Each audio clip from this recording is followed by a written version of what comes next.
Buenos días a todos y a todas. Vamos a comenzar las jornadas hoy. Hoy vamos a hablar en esta ponencia de la regulación de la inteligencia artificial en el entorno laboral. Ayer ya se habló de la inteligencia artificial, de la importancia de la digitalización, de las nuevas tecnologías, de cómo usar la inteligencia artificial, que tenemos un poco todos y todas miedo a cómo afrontar tanto cambio tan rápido. Se hablaba de acompasar la velocidad, de tener conocimientos y la importancia de la formación para que podamos acompasarnos a la velocidad con la que está cambiando todo, que se trata de una herramienta realizada por seres humanos y que no nos debemos olvidar de eso, que tenemos que elegir nosotros lo que queremos preguntar y que, aunque sí que es verdad que puede haber, corríjanme si me equivoco, que puede haber modelos de razonamiento capaces de trabajar por etapas, y ahí están los sesgos, lo que llamaban las alucinaciones y las ventanas de contexto que pueden dar lugar a que la inteligencia artificial, cuando hacemos alguna pregunta, nos pueda responder algo que no se acopla a la realidad, pero que no debemos olvidar nunca que se debe ver como una oportunidad más que como una herramienta peligrosa, ¿no? Entonces, para dar pie a esta mesa me voy a presentar. Soy Julia Pérez, soy la secretaria de Formación, Mujer e Igualdad de UGT Servicios Públicos, y como no, os voy a introducir a los ponentes, a los expertos que van a hablar de la regulación para que no ocurra lo que hablábamos ayer, ¿no? Pues en primer lugar tenemos aquí a Juan Pavón Mestres, es doctor de Informática por la Universidad Politécnica de Madrid. Desde el 88 al 97 ha trabajado en centros de I+D de Alcatel en España, Francia y Bélgica, y Belcor en Estados Unidos, especializándose en el desarrollo de arquitecturas de componentes software en sistemas distribuidos y su aplicación para servicios multimedia sobre redes de banda ancha y móviles de nueva generación. En el 97 se incorporó en la Universidad Complutense de Madrid como profesor titular del área de lenguajes y sistemas informáticos. Desde el 2010 es catedrático de la universidad en el Departamento de Ingeniería de Software e Inteligencia Artificial, y desde el 2019 es director del Instituto de Tecnología del Conocimiento de la Universidad Complutense de Madrid. Ha dirigido distintos proyectos de investigación, tanto a nivel nacional como internacional, y en estos proyectos han ido adquiriendo cada vez un carácter más multidisciplinar. Su actividad en el campo de la inteligencia artificial está avalada por numerosas citas que han recibido sus publicaciones, así como el previo reconocimiento a una carrera, Career Recognition Award, de la Sociedad Iberoamericana de la Inteligencia Artificial en el 2018.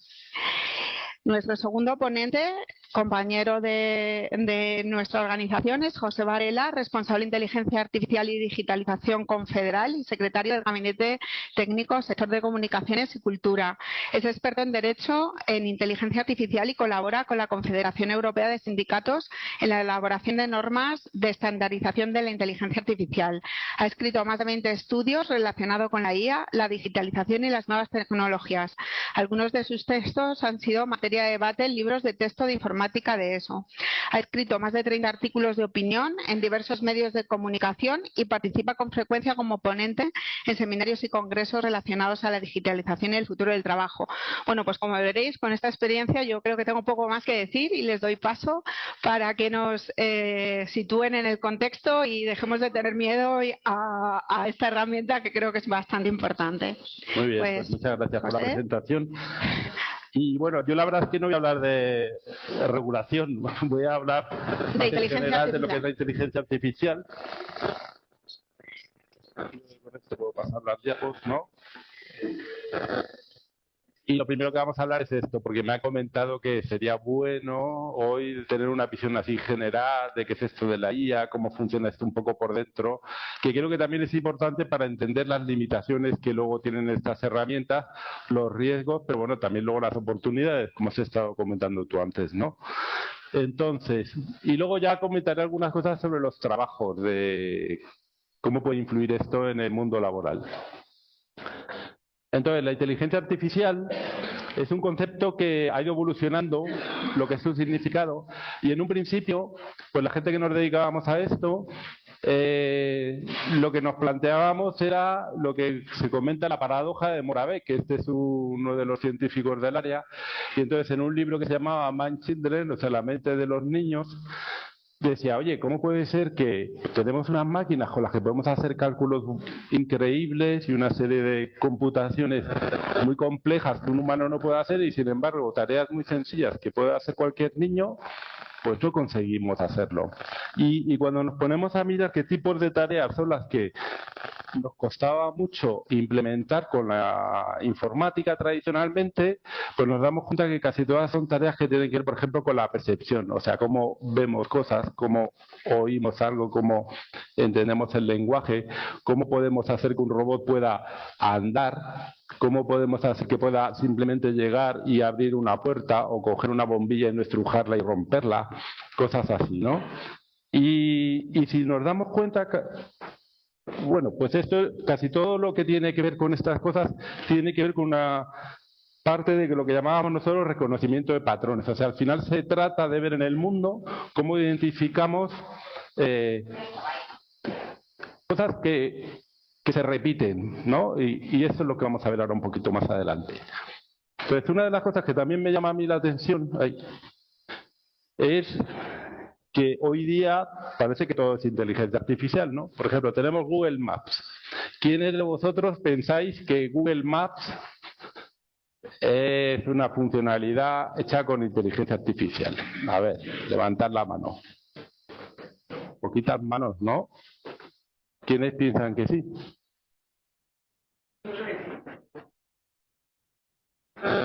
Pues bueno, ¿por qué sí? A ver, dime. Porque es un buscador y ahí está moviendo por aquí, está moviendo algo. Sí, pero vamos a ver, ¿qué es lo que le pedimos a Google Maps? Le decimos, oye, mira, estoy aquí en el aeropuerto y quiero ir aquí al centro de la ciudad. Ese problema es un problema que hemos resuelto tradicionalmente buscando, hay algoritmos que nos permiten encontrar la distancia mínima, el recorrido mínimo en un grafo, porque al final eso es un grafo, ¿no? O sea que realmente Google Maps, tal cual, o sea, la funcionalidad principal que nos da no es inteligencia artificial, porque es una cosa que hacemos unos cálculos en un grafo para calcular a ver cuál es el recorrido mínimo, ¿no? Pero sin embargo, cuando yo estoy escribiendo aquí aeropuerto, dependiendo de por dónde esté, ya me está indicando una serie de aeropuertos cercanos normalmente, ¿no? Eso ya sí que puede ser a lo mejor inteligencia artificial, porque ahí sí que está tomando una actitud proactiva para ver, mira, como esa persona pues nos ayuda, nos ahorra trabajo, ¿vale?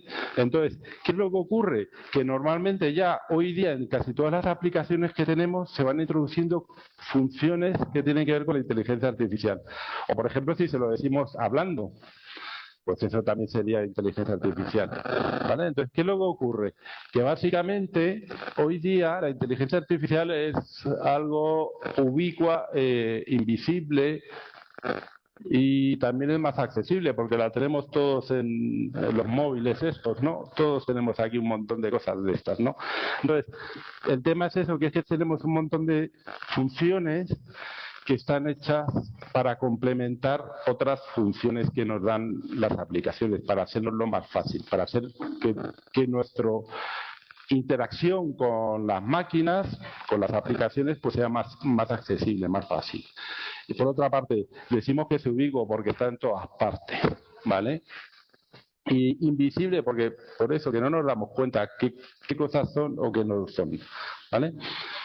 De todas maneras, cuando estamos hablando de inteligencia artificial, una de las cosas que para nosotros es importante es lo que he comentado antes, de la proactividad. O sea, lo que queremos es, que era algo que tú también estabas apuntando de alguna manera, que nosotros no tenemos que estar como con el software tradicional. Por ejemplo, si yo estoy editando con una hoja de texto, vamos, con el Word o una cosa de estas, pues yo tengo que estar todo el rato escribiendo, digo, ahora pon esto en negrita, ahora copia esto y ahora lo pegas aquí. O sea, nosotros estamos dando todas las instrucciones de lo que tiene que hacer la máquina.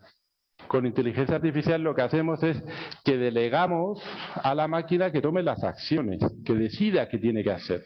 Entonces aquí cambia bastante el paradigma, en el sentido de que nosotros lo que estamos es proponiendo objetivos. Cuando usáis el ChatGPT o el Gemini o una de estas herramientas, estáis dándole un prompt. De alguna manera lo que estáis es especificando un objetivo. Decís, oye, yo lo que quiero es que me resuelvas esto. ¿Vale? Y esa es la diferencia, porque luego delegáis. O sea, la idea es que aquí estamos delegando en el sistema que haga algo. ¿Vale? ¿Y cómo hacemos esto? Pues aquí pasamos un poco a la parte de que os voy a explicar brevemente y de la manera más sencilla posible lo básico de cómo funcionan estos sistemas. ¿Vale? Entonces, tradicionalmente, tenemos como dos grandes maneras de hacer inteligencia artificial. La tradicional es lo que llamamos el razonamiento simbólico, y lo que se ha puesto ahora de moda, que es lo que más se trabaja, es la parte del aprendizaje automático, el machine learning que se dice y tal, ¿no? Entonces, tradicionalmente lo que hacíamos nosotros era agarrar expertos en un área, por ejemplo, de medicina, y decíamos, oye, venga, empieza a contarnos aquí todo lo que sabes sobre diagnóstico de determinado tipo de enfermedad. Y eso nosotros lo íbamos de alguna manera codificando, o sea, buscábamos con lenguajes informáticos y cosas que hacíamos, pues intentábamos de alguna manera representar esto mediante símbolos, o sea, mediante lenguaje informático o algo. Por eso lo llamamos nosotros razonamiento simbólico. Y utilizábamos métodos de programación lógica, o sea, sistemas lógicos, para hacer razonamiento de tipo deductivo. Con el aprendizaje automático lo que hacemos es que nosotros, en vez de codificar el conocimiento de los expertos, lo que hacemos es darle al sistema un montón de datos y que el sistema intente encontrar relaciones que hay en eso, que intente encontrar los patrones. Eso que os he comentado al principio, los patrones, por eso se trata. Y aquí lo que utilizamos es un mecanismo que es lo que llamamos inducción, ¿vale? ¿Qué diferencia hay entre deducción e inducción? Deducción, inducción es una acción que hace para que lo otro salga, ¿no? Esta sería más la diferencia. Pues mirad, aquí tenemos el ejemplo más clásico de todos, ¿no? Como esto, el razonamiento deductivo, lo que nosotros hacemos es, tenemos una serie de axiomas y un modelo de razonamiento lógico que nos permite decidir si algo es cierto o falso. Porque nosotros sabemos que todos los humanos son mortales, Sócrates es humano, podemos deducir que Sócrates es mortal. Y eso no hay más, ¿vale? El razonamiento inductivo, nosotros lo que tenemos es un montón de evidencias a partir de las cuales podemos inducir, pero con una probabilidad, pero sin una certeza absoluta, que eso sea cierto. Por ejemplo, sabemos que Sócrates es humano inmortal, Platón es humano inmortal, Aristóteles es humano inmortal. Como tenemos un montón de casos de esto, decimos, oye, pues probablemente todos los humanos van a ser mortales, ¿no? Pero probablemente, porque imaginaros que ahora el Elon Musk, que está invirtiendo mucho, el Gates, todos estos, en empresas de estas para ser inmortales, imaginaros que lo consiguen. Entonces, pues esto, tendríamos ahí algún caso que a lo mejor, pues fijaros lo que habría que aguantarles, ¿no? Bueno, pues veis la diferencia principal entre una cosa y otra, ¿no? ¿Vale? Entonces, nosotros lo que estamos haciendo hoy día, sobre todo en inteligencia artificial, es modelos de estos inductivos, ¿vale? Entre estos, pues tenemos lo que se llama el deep learning, que es lo que se suele usar, se dice muchas veces, que es un tipo de red neuronal artificial, pero tenemos otros modelos de aprendizaje automático que también utilizamos. Normalmente cuando resolvemos un problema utilizamos muchos métodos para contrastar los resultados, pero bueno, los modelos estos de lenguaje que estamos utilizando, que tanto nos gusta, que yo creo que aquí, ¿quién utiliza alguno de estos? Bien. Esto es un tipo de red de estas, pero que también utiliza una técnica que es la de aprendizaje por refuerzo. El aprendizaje por refuerzo es lo de el palo y la zanahoria, ¿vale? Bien. Bueno, pues lo de la inducción, ¿qué es lo que utilizamos? Básicamente la inducción lo que hacemos es esto. Imaginaos que yo tengo aquí estos ejemplos, el 5, el 7, el 12, luego viene el 14, luego el 3, 5, 120, 125. Si os pregunto ahora cuál viene después del 26, bien. Después del 2, bien. Y después del 7, bravo. ¿Habéis?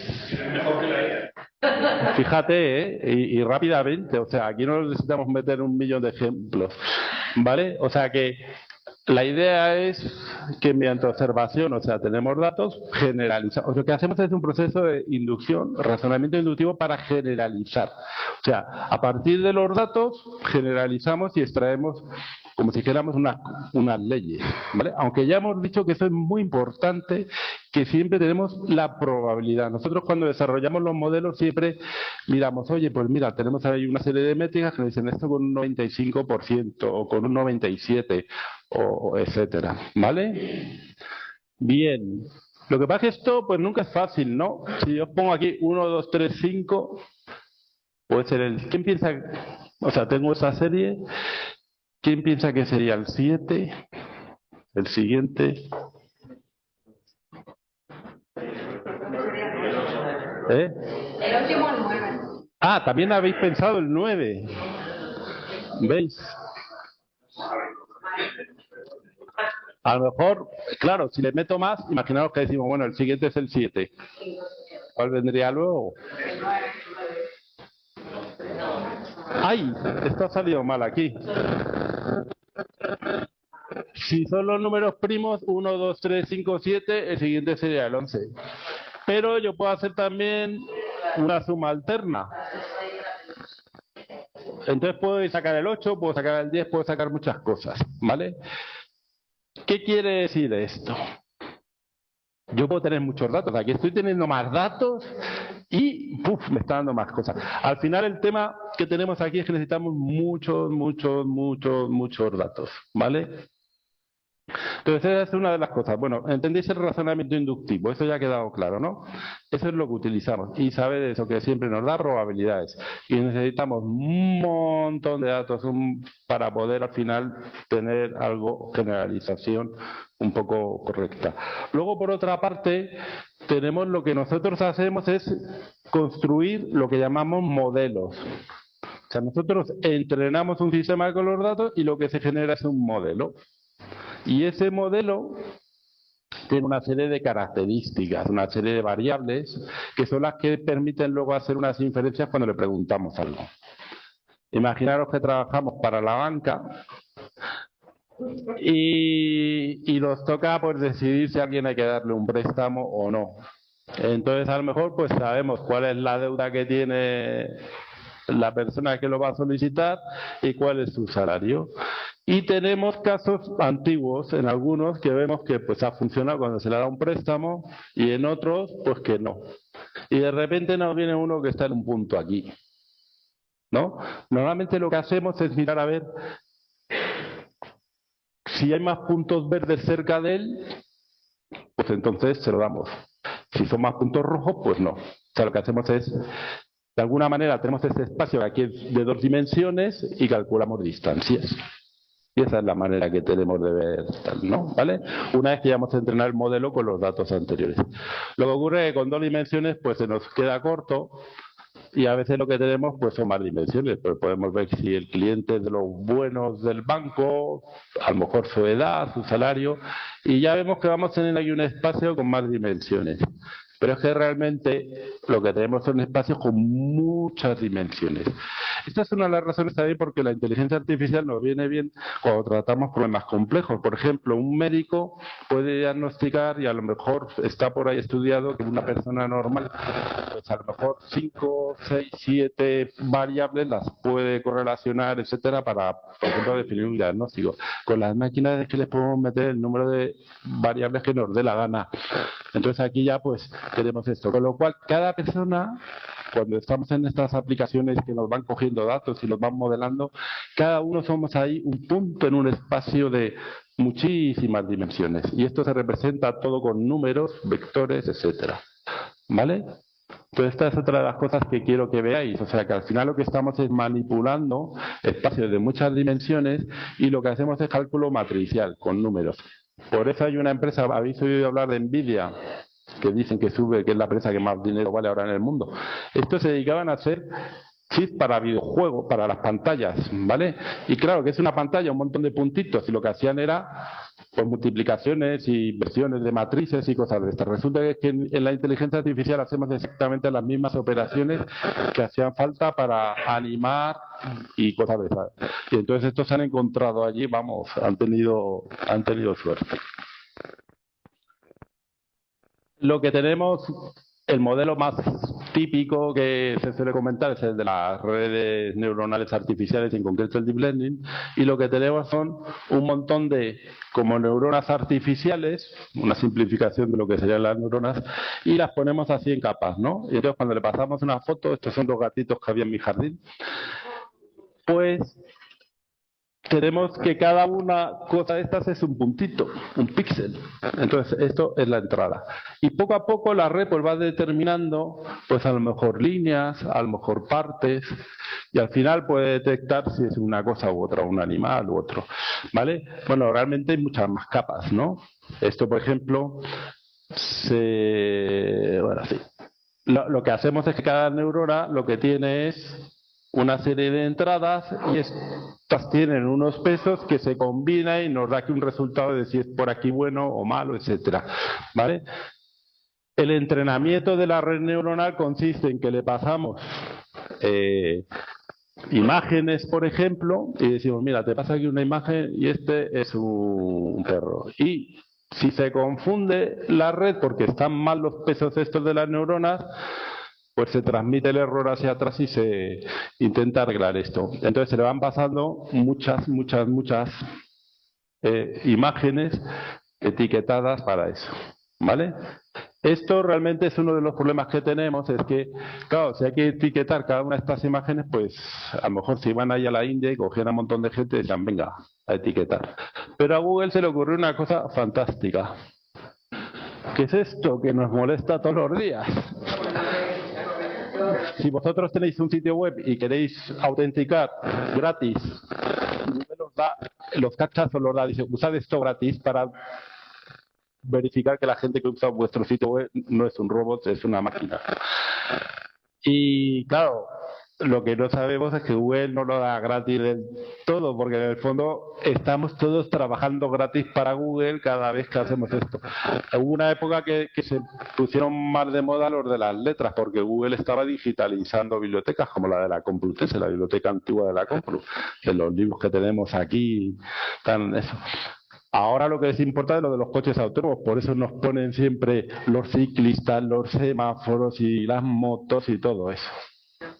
Y entonces estamos continuamente trabajando para Google con los cachas, porque hace falta esto, ¿no?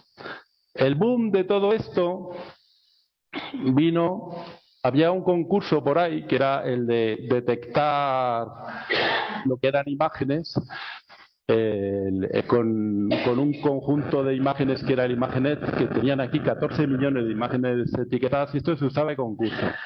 Y este siempre ha sido un problema que, como os comentaba al principio, era muy difícil en la IA. Hasta que en el 2012 llegaron unos con unas redes neuronales que llamaban así convolucionales y consiguieron un error del 15,3%, ¿no? El error de los humanos para detectar, para identificar una imagen entre las 5 que pueden ser, es de un 5%. Pues esto, aquí rompieron, aquí ganaron, machacaron a todos los demás, y entonces la gente dijo, anda, esto es interesante, esto de las redes neuronales artificiales, deep learning, convolucionales y tal. Y ya pues se fueron, esto empezó a lo bestia, y ya pues el 2014 ya consiguieron un resultado mejor, y hoy usamos más una que se llama la ResNet, que se hizo en el 2015, fijaros, aquí ya un resultado mejor que incluso que los humanos, ¿no? Entonces, lo que se ha conseguido es a partir, pues eso, fijaros, es que hace 10 años, ¿vale? Conseguimos aquí una base brutal, ¿no? Y con esto pues se consiguió tanto para lo que es visual como para lo que es audio, etcétera, ¿vale? Pero claro, tenemos que seguir ahora trabajando todos para Google. Y lo que se ha puesto ahora de moda, que esto ha sido ya el boom, que os puedo decir que además incluso a la comunidad académica nos ha dejado a todos porque pensábamos que esto se conseguiría bastantes años más tarde, es esto de los modelos de lenguaje grandes o enormes, como se quiera llamar, ¿no? Y aquí tenemos que ya están todos sacados. Tenemos, todos os habéis hecho con este GPT, pero tenéis el Gemini de Google, el Grok de Elon Musk, el Llama de los de Meta, el Mistral es un proyecto open source europeo, o sea, bastante más recomendable. El Deep Search es una cosa que han hecho los chinos, como no les dejaban comprar los últimos chips de Nvidia, pues dijeron, vamos a hacer las cosas de otra manera y bueno, no me voy a meter en las cosas técnicas, pero lo han hecho bastante mejor. Cuando la necesidad pues hace que agudicemos el ingenio, ¿no? ¿Vale? Entonces, ¿cómo funciona esto? Tendréis curiosidad, ¿no? Si yo le pongo esto, el barco navega en el mar y el avión, ¿eh? ¿Cómo? La navegación aérea, que se llama.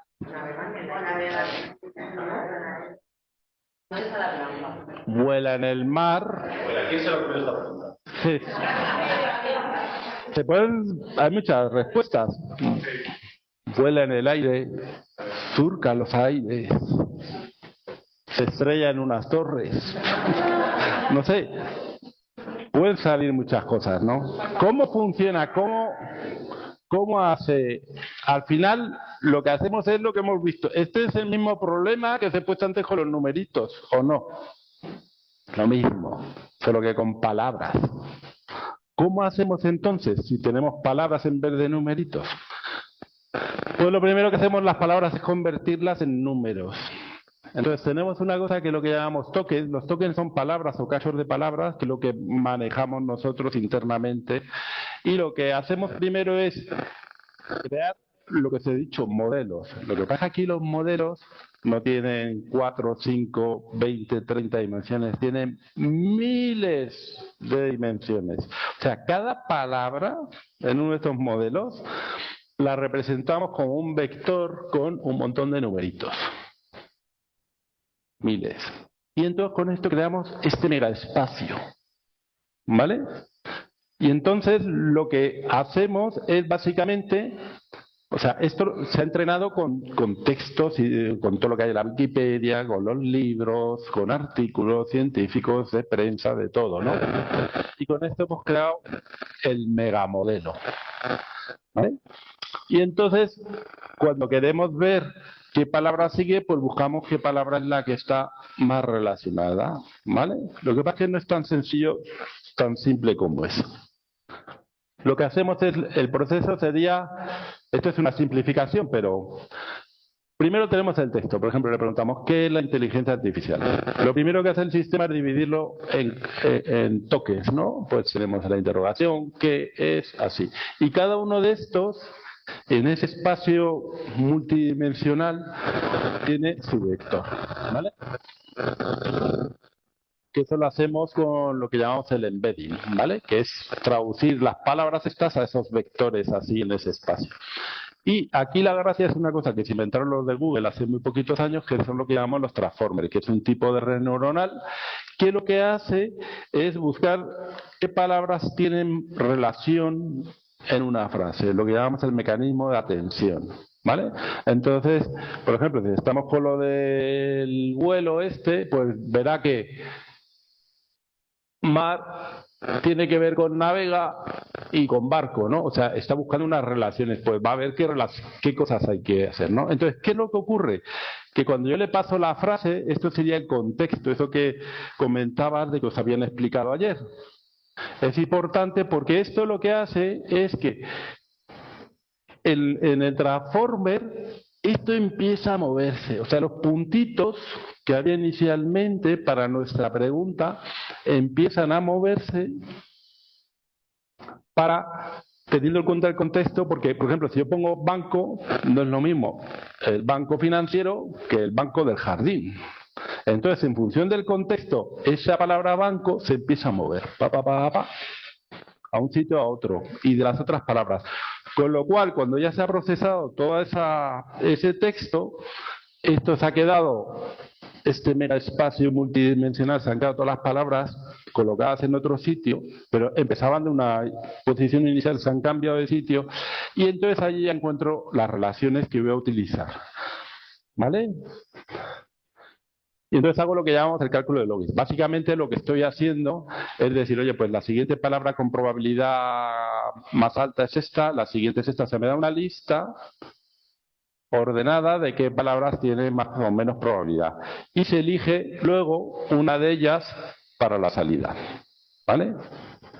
Yo cuando configuro el sistema le puedo decir, quiero que alucines, y entonces a lo mejor no me coge la que tiene más posibilidades, y me cojo una al azar y salen cosas curiosas, ¿no? Creativas. Decimos que son creativos, bueno, en fin.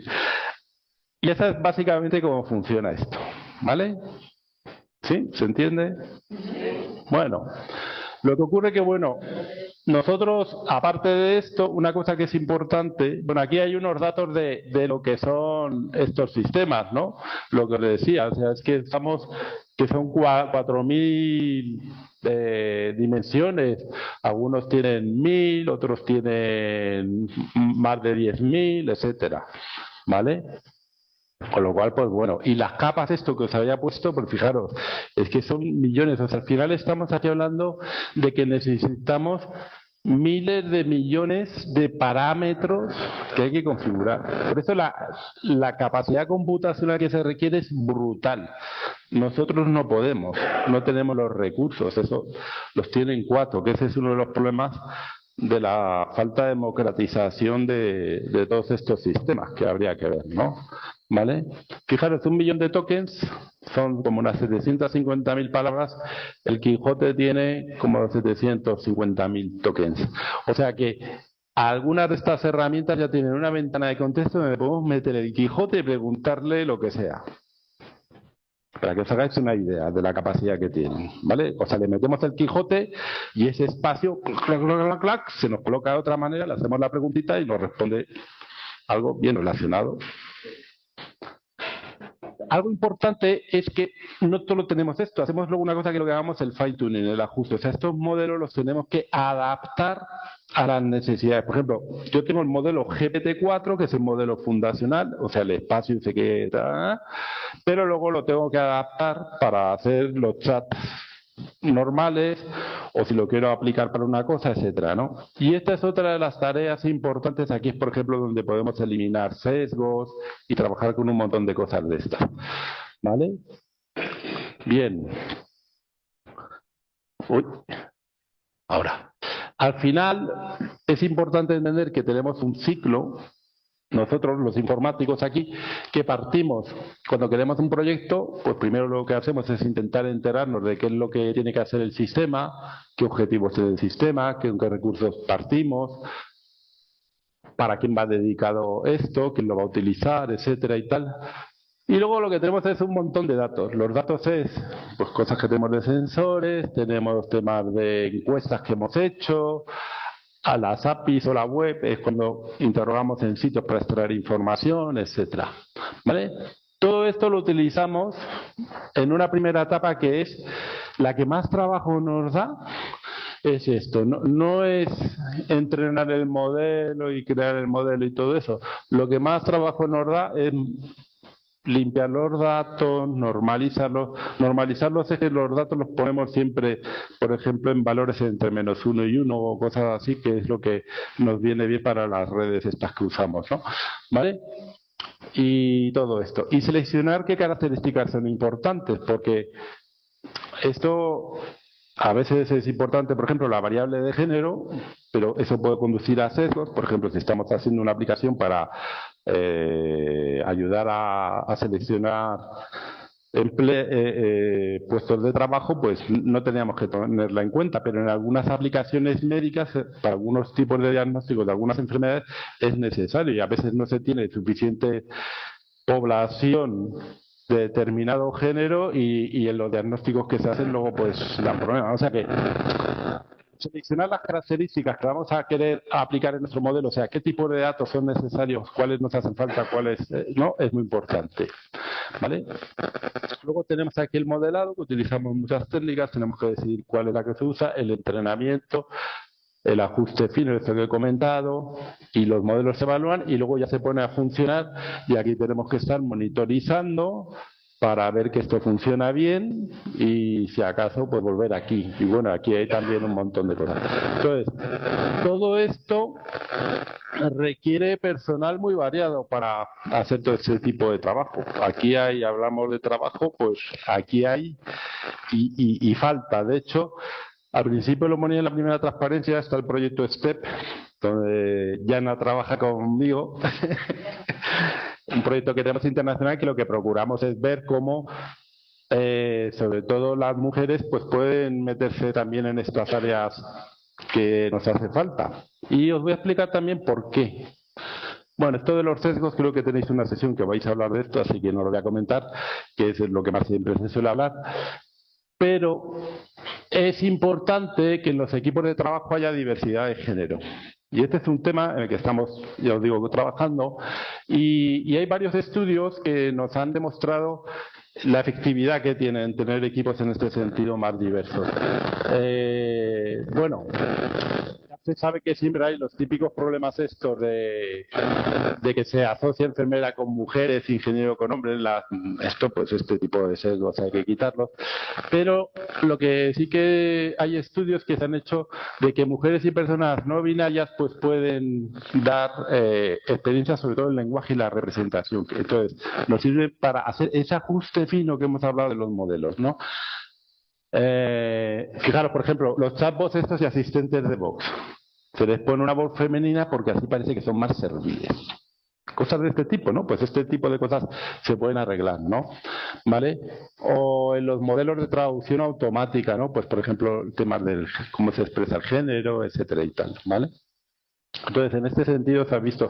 Y luego hay estudios que demuestran, sobre todo el tema de la ética de la inteligencia artificial, cuando en estos equipos tenemos esta diversidad de género, pues normalmente se abordan o hay más preocupación en los equipos de desarrollo en esto. Entonces, es fundamental tener en cuenta estos aspectos de diversidad de género y también es importante la diversidad cultural. Entonces, esto en los procesos de selección, cuando vamos a hacer nuestro equipo de desarrollo de este tipo de técnicas, de sistemas, es muy importante también la multidisciplinaridad.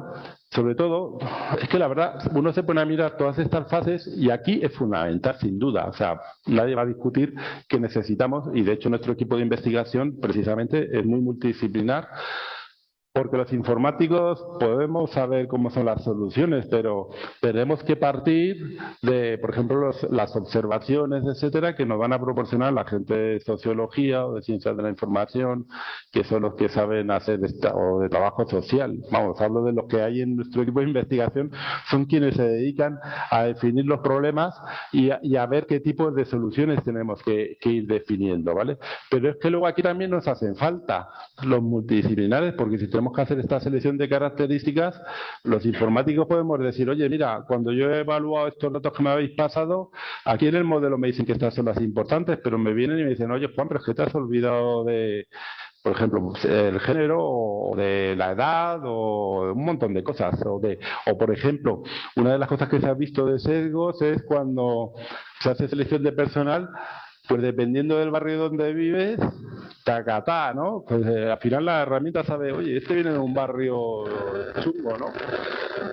Pues ese tipo de cosas es importante tenerlas seguro. O sea que la multidisciplinaridad es importante aquí y luego aquí para evaluar los modelos. O sea, que hoy día no se puede trabajar solo, no puede trabajar solo informáticos, ¿eh? Y es importante ese tema y de hecho, de alguna manera, pues bueno, es así como se hace. Esto no sé, ahora está dando un poco de ruido. Bueno, yo lo tengo así en modo. Bueno, da igual. Bueno, esto es importante. Ah, pues a lo mejor.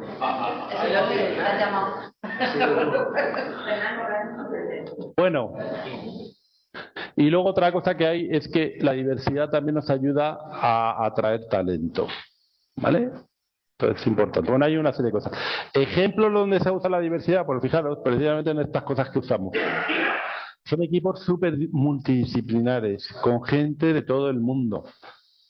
Y esa cultura que tienen ahí es lo que ha permitido desarrollar cosas tan innovadoras, ¿no? Bueno.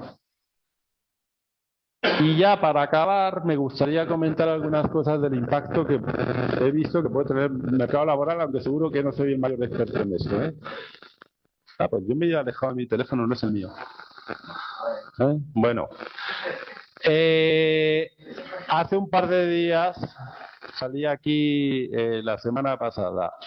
La IA probablemente se pondrá en menos puestos de trabajo, asegura el CEO de Amazon precisamente. Sé que tenía que vender lo contrario. Aunque es verdad que no le importó despedir 27.000 personas, pero bueno.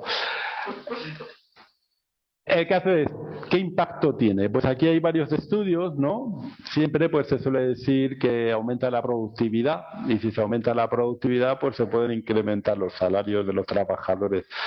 Bueno, eso yo comento lo que se lee por ahí en la prensa y en las consultoras estas, la PwC esta que son tan famosos y tal, ¿no? Hay algo que sí que hay una coincidencia y parece que sí que es razonable, la transformación de los puestos de trabajo. Se automatizan tareas que son repetitivas y tal, y en teoría eso pues, puede contribuir a que todos pues, nos dediquemos más a las cosas creativas. Bueno, luego uno se tira cuánto tiempo con el email y con un montón de cosas, ¿no? Lo que sí que es cierto también es que hace falta nuevas competencias, entonces tiene que haber bastante capacidad formativa, vamos, se tiene que invertir muchísimo en eso. En los últimos años en España, sobre todo cuando hubo la crisis, vamos, que se ha reducido mucho lo que es la formación de las personas que están trabajando. Tenemos que estar en continuo reciclaje y, sin embargo, me da la sensación de que ha bajado mucho lo que se gasta en esto, pero en fin. Y bueno, el Foro Económico Mundial pues hizo su informe y básicamente ellos decían que bueno, que nos iba a venir bien porque se iban a crear 170 millones de nuevos puestos de trabajo y solo 92 millones, bueno, lo llaman empleos desplazados de manera así. ¿Vale? Y bueno, aparte de la automatización, pues se considera que también hay otros factores que pueden influir en esto, ¿vale? Curioso. Bueno, empleos que experimentan mayor crecimiento y mayor reducción de aquí a 2030, ¿no? Pues se considera que, bueno, aparte de los empleos que pueden tener que ver con aspectos de desarrollo de software y cosas de estas, pues se considera que, por ejemplo, pues temas agrícolas, pues que van a mejorar, conductores, los que reparten los cosas de estas que compramos por internet y cosas de estas, pues todo eso, pues conductores de motocicletas y temas así. ¿Qué empleos se van a reducir? Pues la gente que está atendiendo al público pues con cosas de cajeros y cosas de estas, temas de administración, personal de limpieza, etcétera y tal, etcétera, ¿vale? Bueno, estos son estudios que ellos dicen que es así. Se considera, el Fondo Monetario Internacional también ha sacado sus estudios y dicen que el 40% del empleo mundial está expuesto a la inteligencia artificial. Especialmente aquí sí que diferencia, claro, de ese 40% es el de la media, pero sobre todo en los países más desarrollados, en teoría sería un 60%, pero claro, los países desarrollados también tenemos más capacidad de generar nuevo empleo en estas tecnologías. Con lo cual el impacto, en teoría, va bien.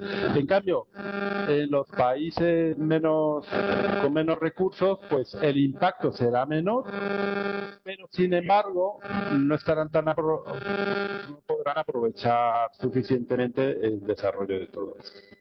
¿Vale? Bueno, estaba luego la idea esta que ellos dicen que con mayor productividad, pues lo que contaban también en el otro foro Entonces siempre dicen, aquí mejoramos la productividad y todo el mundo va a ganar más. Luego, también se habla de que, claro, la gente que tiene una formación superior pues va a tener más posibilidades de adaptarse a las nuevas tecnologías y sacar rendimiento, y que los otros, pues no. Esto parece un poco de perogrullo. Y bueno, y lo que hemos comentado, lo que se dice que hay que avanzar también en marcos reguladores para optimizar los beneficios derivados de un mayor uso de la inteligencia artificial, y luego también todo el tema formativo. O sea, es que hay que insistir en esto de la formación, que parece que yo creo que nunca, bueno, yo también la verdad que vivo de esto, de la formación, pero aparte de lo nuestro, creo que es fundamental para que la sociedad se desarrolle y a todos los niveles, ¿no? ¿Vale? Otra cosa que a mí me ha llamado la atención también es esta idea, ¿no?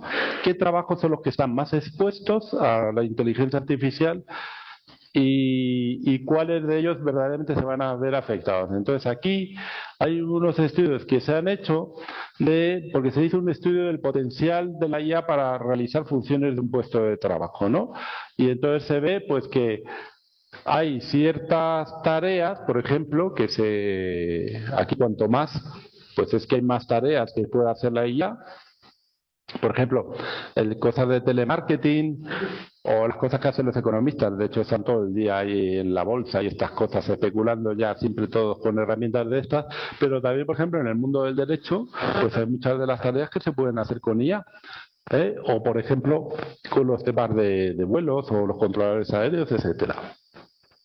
Hay cosas que no nos hace falta mucho porque para poner la lavadora, pues no.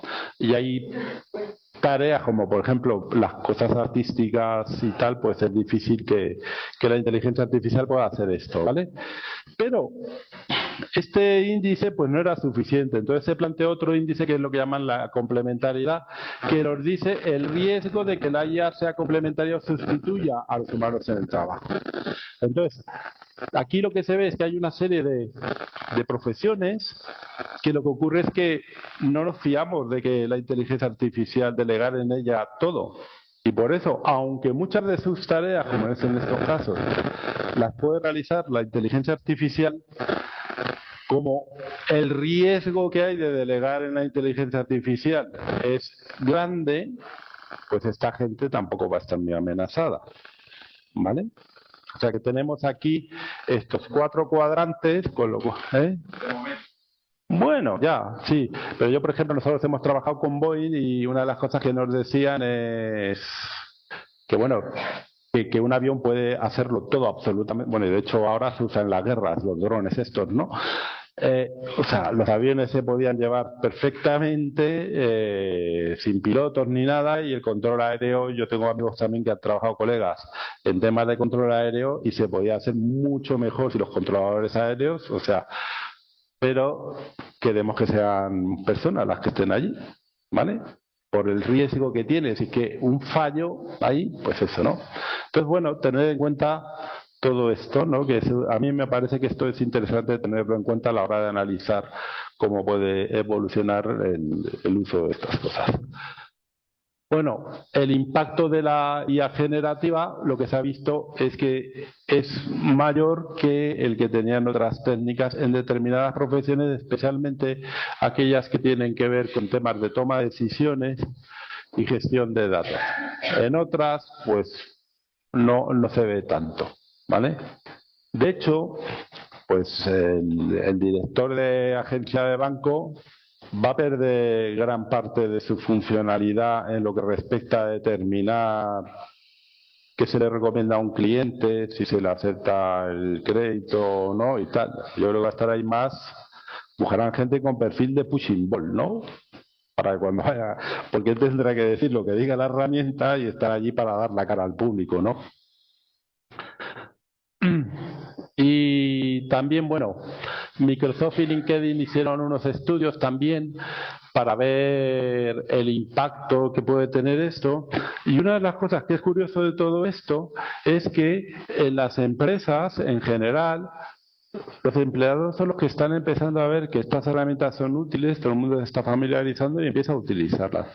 Pero sin embargo, los directivos de las empresas todavía no se han enterado.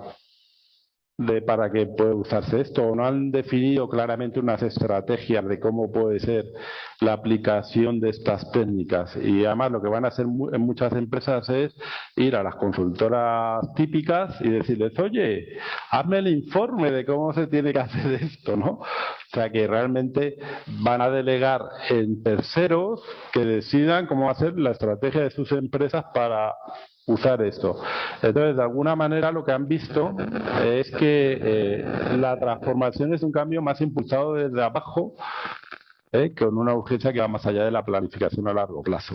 Lo cual me parece que también es una puntualización interesante en esto. Y muy bien, y con esto,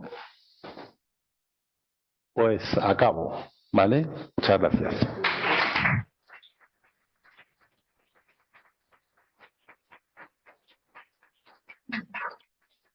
Bueno, había una cosa que se me había olvidado. Hay un estudio de Random Research que para España indica que el impacto va a ser negativo porque se van a crear menos puestos de trabajo que puestos que había. O sea, si pasamos de 20.400.000 puestos, pasaríamos a tener 400.000 puestos de trabajo menos. Y bueno, en algunos pueden mejorar la productividad, pero bueno. O sea que todo esto, de todas maneras, son estudios que hacen en empresas y yo no sé hasta qué punto son válidos o no, y esto es muy cambiante. Nadie sabía que el ChatGPT iba a aparecer hace 3 años y el impacto que tenía. Bueno.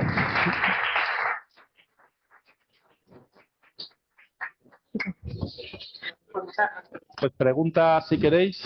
Muchas gracias. Luego, vale. Bueno, pues a mí creo que ha sido una exposición súper clara de cómo has desgranado cómo funciona la inteligencia artificial, que para nosotros la verdad es, o por lo menos para mí, yo soy del ámbito sanitario, a veces he llegado a un momento que he tenido un poquito de miedo cuando has comentado lo de los médicos, todas las variables, o sea, lo del ojo clínico va a desaparecer, ¿no? Un poco. Vamos a ver, nosotros sí que, por ejemplo, en el instituto que dirijo hay varias personas que están trabajando en aplicar estas técnicas para el diagnóstico médico. Y sí que tenemos nuevamente resultados que son más exactos en determinadas áreas de aplicación que lo que hace que el propio médico. Lo que ocurre es que siempre hace falta ese médico. Al final es una herramienta que asiste. Entonces al médico se le dice, oye, mira, es lo que hay. Y el médico entonces puede decir, anda, pues es verdad, no me había dado cuenta. Claro, incluso puede pensar en diagnósticos que nosotros a priori no se puede pensar. Sí. Pero bueno, claro, muy interesante. Muy bien. Así que luego haremos la ronda de preguntas. Ahora os dejo con... Yo apago esto. Se me oye, ¿verdad? Muchísimas gracias a la organización por invitarme otra vez y por permitirme charlar con vosotros un rato sobre el impacto de la inteligencia artificial más en el ámbito laboral. Es cierto que me ha asustado un poco porque cuando el profesor ha empezado a hablar de inteligencia artificial, desde el punto de vista sindical, a veces un análisis muy profundo de lo que es la inteligencia artificial suele crear la sensación de miedo. Y esto es muy preocupante desde un punto de vista de la negociación. No es una crítica, me la he pasado bomba, pero cuando los trabajadores intentamos negociar la inteligencia artificial, el primer bloqueo, y luego lo explicaré, es ¿qué negocio yo si de esto no tengo ni idea? Entonces, mi intención hoy es transmitiros cuáles son los dos principales ejes de trabajo sobre el impacto de la inteligencia artificial en el empleo y luego una serie de recomendaciones puramente sindicales, puramente de UGT. Bueno, empecemos por uno de los principales problemas, la automatización del empleo. ¿Y por qué le llamamos automatización del empleo? Porque no solo tiene que ver con la inteligencia artificial, aunque realmente esté muy vinculada a esta explosión de una tecnología que es capaz de hacer cosas hasta ahora prácticamente inimaginables. Bueno, yo siempre empiezo poniendo suceso por hora imposible, que es un robot que va a una entrevista de trabajo, que los humanos lo miran así como ¿esto qué es que está aquí? Y él les está explicando que el trabajo es para él. Esa entrevista, el puesto es para él. ¿Por qué? Bueno, porque para empezar él defiende que la inteligencia artificial es superior al cerebro humano y además él tiene como ventajas que no va a pedir vacaciones. Él no descansa, él no va a pedir que se cotice por las pensiones, no va a pedir incrementos de salario y, por supuesto, a él la COVID y las enfermedades le dan igual. Y ahora que está tan de moda el tema del asentismo, pues más todavía hace el asentismo. Bueno, pues este debate, esta discusión acerca de si la robótica o más general la inteligencia artificial nos va a quitar el empleo, ha sido objeto de multitud de estudios. Nosotros en 2018 ya hicimos un estudio que analizábamos 100 estudios en el mundo. Imaginaros los que se han hecho desde hace 7 años. Bueno, yo solo voy a hablar de 2. ¿Por qué voy a hablar de 2? Porque son muy recientes. Y segundo, porque vienen de un origen privado y un origen público. Y de empresas a las que se les supone un mínimo de rigor. Esto es Google.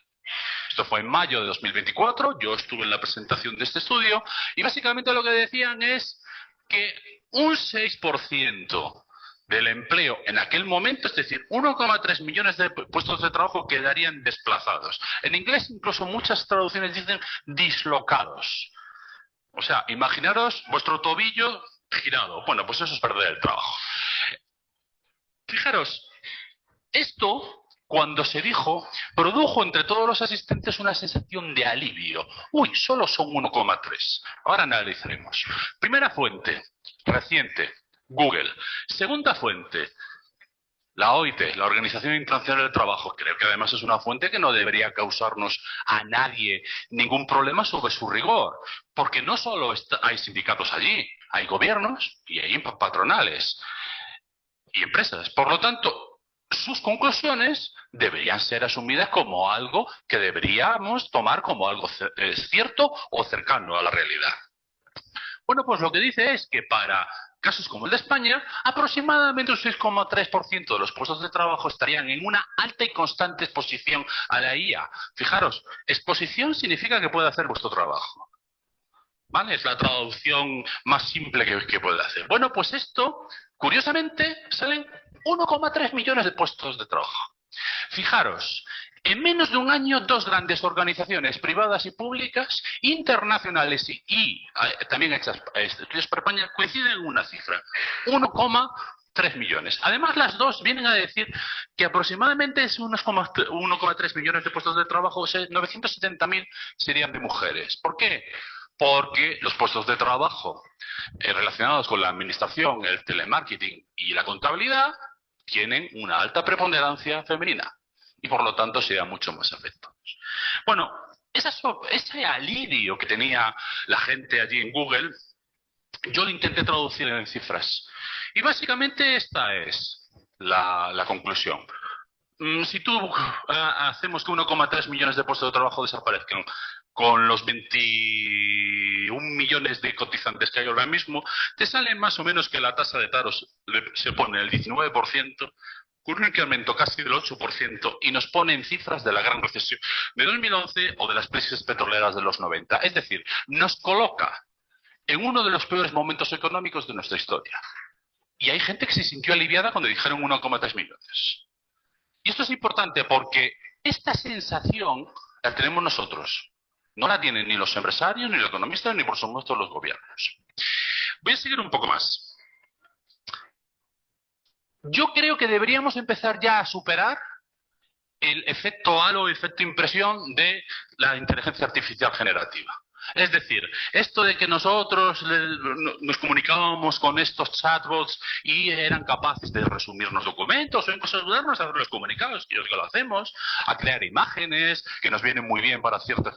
o a crear vídeos, tiene una influencia en el empleo, pero desde luego no tanta como los agentes de inteligencia artificial. Empezarnos a meter en la cabeza. Inteligencia artificial agéntica. La generativa está muy bien y es peligrosa, por ejemplo, para empleos relacionados con también la administración, pero por supuesto con la creación de contenidos. Pero no, el verdadero, me vais a permitir la palabra un poco exagerada, apocalipsis laboral viene por los agentes de IA. ¿Por qué? Porque lo que tú le vas a pedir a tu agente o una multitud de agentes que van a tener una interfaz contigo, una forma de comunicación, es que haga todo esto que intento representar aquí. Os voy a poner un ejemplo. El otro día tuve una charla en Tarragona y lo intenté hacer con un agente de inteligencia artificial. Le dije que me iba a Tarragona y que quería un viaje de tren a unas determinadas horas que agendase a las personas que iba a tener la reunión allí y luego que quería comer con determinadas personas. Él se comunicó con la web, se metió en Renfe y me hizo la reserva. Mandó un email, me mandó a mí un email y por supuesto mandó un email a todos los que me iban a recibir a la estación de tren.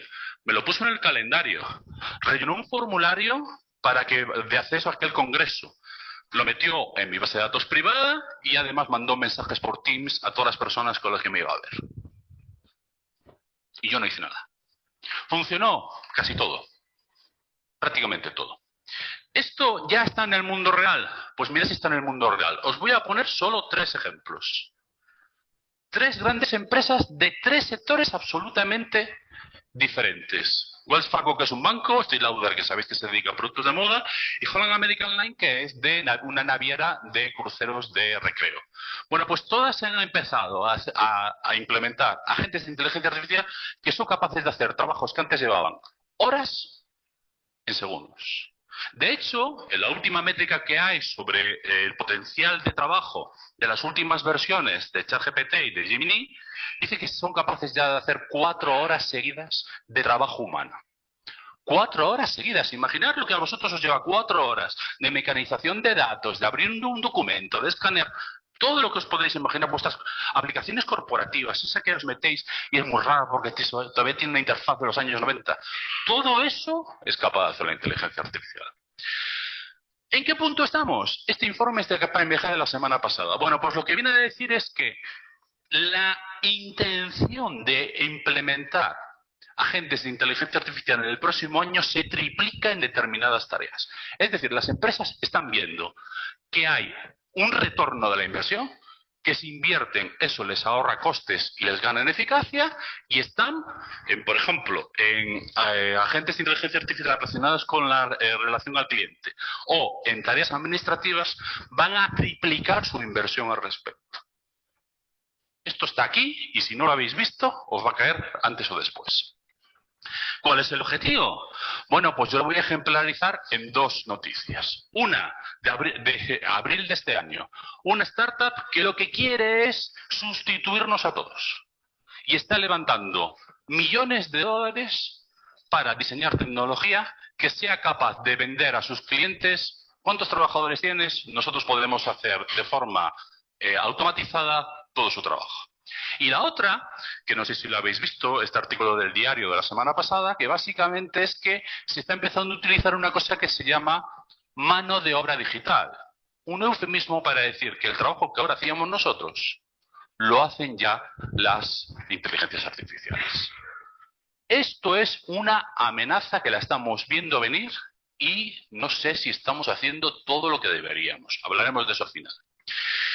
Bueno, pero vamos a hacer un ejercicio de optimismo o incluso de benevolencia. No, vamos a aceptar a todos aquellos que defienden que no se va a destruir empleo, a pesar de que he conseguido decir, y no lo dice la UGT ni lo digo yo, sino que lo dicen organismos internacionales públicos y privados, que no, que realmente lo que pasa es que se va a transformar. Esta es una de las cosas que defiende el Foro Económico Internacional, ¿no? Que dice que habrá 262 millones de transformaciones en el mundo. Vale, vamos a darlo por bueno. Muy bien, pero vamos a hacernos unas preguntas en alto. Primero, ¿qué puestos van a desaparecer? Porque si sabemos qué puestos van a desaparecer, podremos saber a quién tenemos que dirigirnos para decir, vas a tener que transformarte. Segundo, ¿serán profesiones completas? Esta es una pregunta clave. Porque si yo soy contable, y creo que el profesor lo ha puesto antes un ejemplo de un economista, y de repente pierdo mi trabajo en una empresa, porque por los motivos que sean, sigo siendo contable y me podría ir a otra empresa a hacer de contable. ¿Cuál es el problema si mi trabajo lo hace una inteligencia artificial? Que lo va a hacer en todas las empresas. Con lo cual no pierdo mi empleo, pierdo un concepto muy superior. La empleabilidad. Porque entonces ya no tengo dónde ir a trabajar. Y esto es uno de los debates. No deberíamos debatir sobre la pérdida de empleo, sino sobre la pérdida de empleabilidad. ¿En qué sectores? En todos. Otra cosa será el ritmo. En algunos irá mucho más rápido. Quiero solo que penséis en las agencias de viajes. Cuando antes íbamos a hacer un viaje, íbamos a hablar con una persona que nos hacía el viaje y ahora nadie se le pasa por la cabeza o muy poca gente. Y otros que tardarán mucho más. Como por ejemplo puede ser la hostelería. Pero la parte administrativa no, ¿eh? la parte administrativa de la hostelería, el que pueda lo va a digitalizar. Los puestos que se crearán, todos esos que dicen, y ahora hablaremos de ello también, ¿serán para los nuevos parados? Es decir, toda la gente que pierde el empleo y que esté esperando una nueva oportunidad, ¿esos nuevos puestos que se creen va a ser para ellos? Yo creo que no. Al mismo ritmo, porque podemos decir, bueno, sí, venga, va, con una formación, una recualificación, sí, pero yo pierdo el empleo, ¿y cuánto tardo en recualificarme para llegar a eso? El Foro Económico Internacional, el mismo que origina esta noticia, habla de una media de un año. La sociedad y nuestra economía está preparada para tener 1 millón, no 1,3, 1 millón de parados durante un año formándose, no sabemos por quién, hasta que acceden a nuevas oportunidades de trabajo. El papel lo aguanta todo, pero luego la realidad económica es otro mundo, ¿eh? Todos encontrarán trabajo, es decir, todos los que pierdan el empleo van a ser capaces de transformar. Esto ya lo hemos visto en muchas ocasiones. Sabemos que no, sabemos que hay gente que se queda atrás. Y por último, 2 preguntas. ¿Qué van a hacer las empresas y las administraciones públicas? Y cuando hablo de administraciones públicas hablo de los gobiernos y la política y las políticas. Y por último, ¿qué vamos a hacer nosotros? Y sobre esto voy a hablar al final.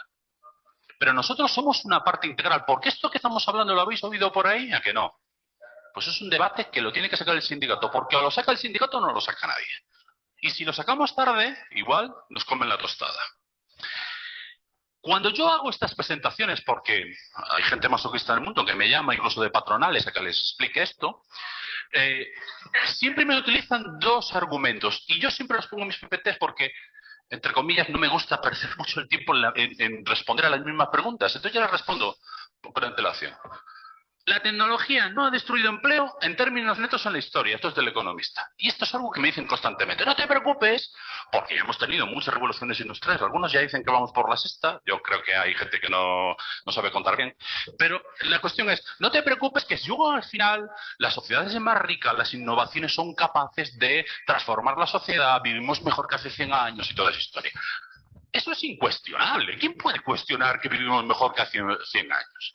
Pero la cuestión es qué pasa entre que llega una tecnología y la sociedad se readapta a esa tecnología. Pues mirad, en la primera revolución industrial tuvimos cosas como los luditas que tuvieron que romper las máquinas porque se quedaban sin su sustento para comer.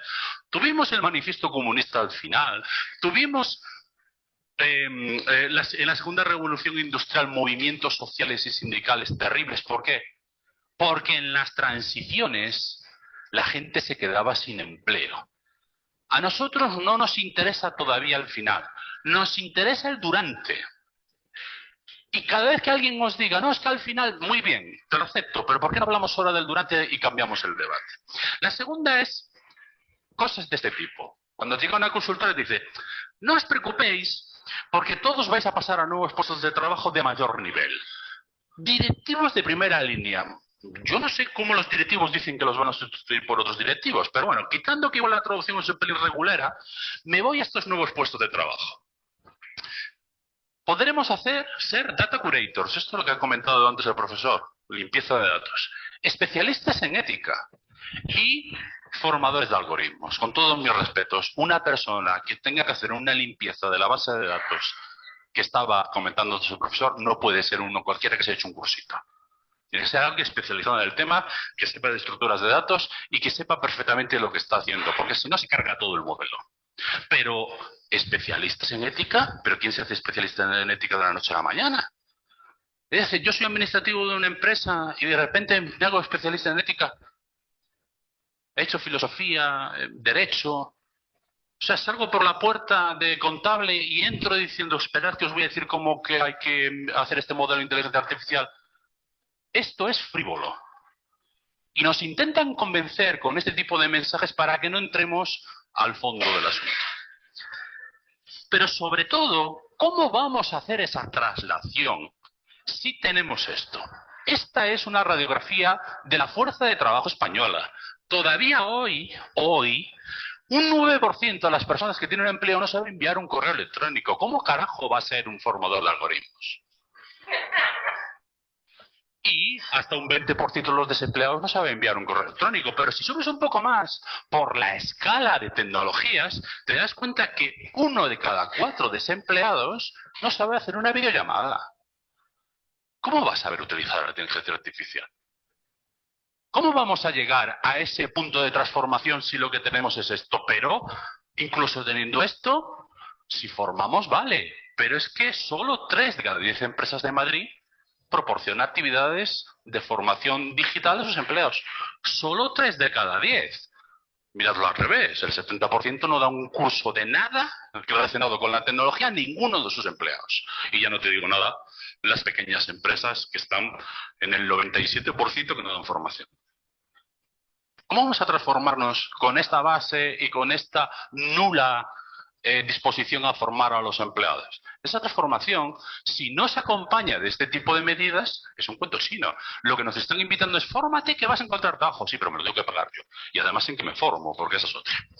Bueno, acabando con este primer bloque de destrucción de empleo, automatización de empleo, nosotros debemos defender 3 ideas. La primera es innovación, que nos vende mucho. Esto es una innovación, no sé qué. Para que sea una innovación deberíamos entender que esto va a producir bienestar para todos. Si va a crear 1 millón de parados y no se reparte esa riqueza, eso no es innovación. Eso es un invento tecnológico que favorece a unos pocos, perjudicando a la vez a otros tantos. Por lo tanto, el debate es sobre la palabra innovación. Segundo, la inteligencia artificial no es posible sin entrenamiento. A mí cada vez que me llamáis alguno de vosotros y me decís: oye, que acaban de introducir inteligencia artificial en nuestra unidad y nos están mirando a ver cómo enviamos los correos, cómo abro esa aplicación, cómo relleno el formulario y cómo pido esto. ¿A ti por qué te pagan?